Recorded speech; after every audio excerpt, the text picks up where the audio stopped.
So now we're in Ruth. The book of Ruth begins during the time of the judges, which means this story unfolds in one of the darkest spiritual periods in Israel's history. And I'd just like to say you can go back and watch the full video on Judges, and review the shorts as well. Violence fills the land. Moral boundaries are collapsing. People are drifting further from God. And yet, Ruth is not a story about kings, armies, or national power. It's a story about ordinary faithfulness, about grief, loyalty, quiet obedience, and the surprising ways God still works through unseen people in difficult seasons. The story opens with famine. Bethlehem, a town whose name literally means house of bread, has no bread. And already, that tension tells us something important. The place associated with provision now feels empty. So a man named Elimelech leaves Bethlehem with his wife Naomi and their two sons. They go to Moab, a foreign land, a place outside Israel. At first, the move probably feels practical, temporary, necessary. But then tragedy begins unfolding one layer at a time. Elimelech dies. Then Naomi's two sons die too. And suddenly, this story becomes unbearably personal. Three graves, three widows, no security, no future. Naomi is left carrying the kind of grief that changes a person internally. And this is where Ruth becomes deeply human. Because before redemption appears, the story allows us to sit inside loss. And so, if we want to relate that to today, hopefully that's enough right there. When life doesn't look like God's promises, maybe that's the part of what makes Ruth so relatable. Because many people know what it feels like when life no longer resembles what they hoped for, when provision disappears, when certainty collapses, when the future becomes unclear. And Naomi reaches that point emotionally. She no longer even wants to be called Naomi. She says, "Call me Mara," which means bitter, because suffering has reshaped how she sees her life. Sounds too familiar. Eventually, Naomi decides to return to Bethlehem, and she tells her daughters in law to stay behind.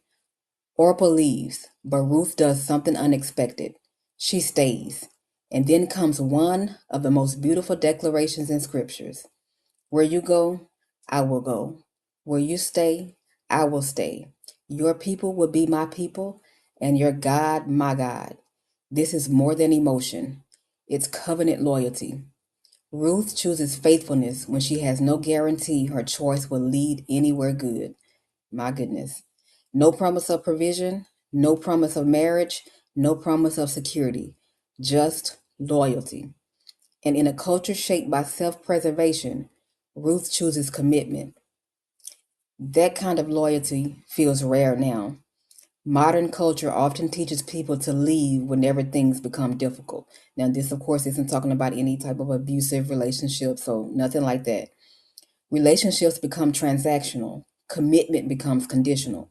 But Ruth reminds us faithfulness is often most visible when staying becomes costly.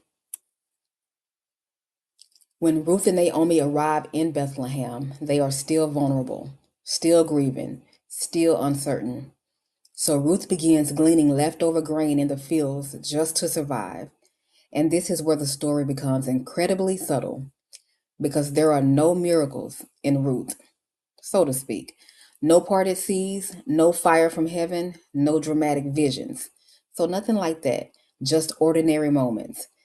And yet God is quietly moving through all of them. Ruth happens to end up in the field of a man named Boaz, quote unquote happens. But the story hints that this is not coincidence. This is providence.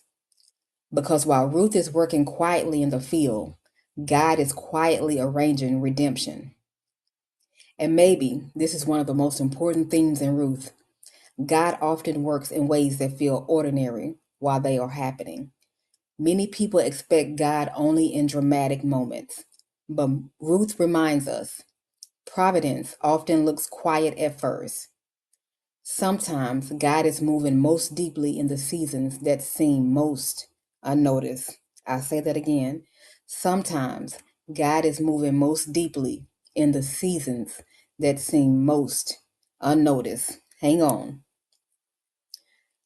Boaz notices Ruth immediately, not because she is powerful or wealthy or influential, but because of her character, her humility, her loyalty, her integrity. And Boaz begins protecting and providing for her. Eventually, we learn something important. Boaz is a kinsman redeemer, someone capable of restoring what Naomi's family lost. And this introduces one of the deepest themes in Ruth: redemption.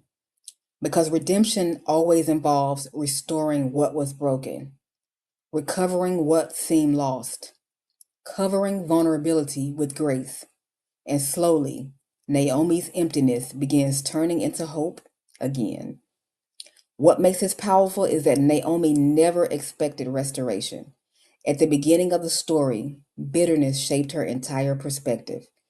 But Ruth reveals something deeply comforting. Loss is not always the end of the story. Sometimes God is still building redemption underneath grief we do not yet understand. By the end of the book, Ruth marries Boaz. Provision returns, security returns, hope returns. But the greatest surprise comes in the final verses.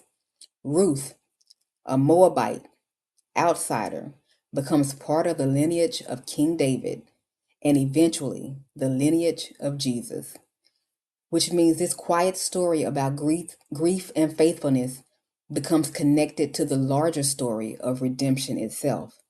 And maybe that is the deepest message of Ruth.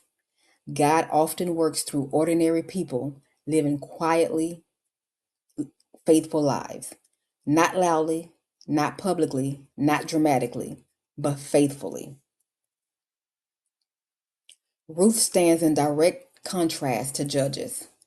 Judges showed a nation drifting. Ruth shows a woman remaining faithful. Judges showed chaos spreading publicly. Ruth showed integrity forming quietly. And maybe that is why Ruth still matters now, because we also live in loud, unstable, distracted times. And Ruth reminds us quiet faithfulness still matters, integrity still matters, loyalty still matters, ordinary obedience still matters, even when no one sees it immediately. Because while the world often celebrates visibility, God still works powerfully through hidden faithfulness, especially in dark times. And yet, even after Ruth, the deeper tension inside Israel still remains unresolved because the nation is still unstable. The cycle of judges has not fully disappeared. People are still drifting. Leadership is still fractured. But now, another question begins rising underneath the surface. Who will lead us? Who will lead? Judges came and went, some faithful, some broken, some deeply compromised. And eventually, Israel begins looking around at the nations surrounding them, and they decide they want something different, something visible, something powerful, something human, a king. And that is where the next chapter of scripture begins, not simply with politics, but with a deeper spiritual tension. Can human leadership solve a spiritual problem? And so First Samuel, or 1 Samuel as I've heard it, opens with another quiet beginning, not in a palace, not on a battlefield, but with a grieving woman praying silently in the temple, a woman named Hannah. Because before God raises a king, he first raises a prophet. And before public leadership changes, God begins working quietly in private again.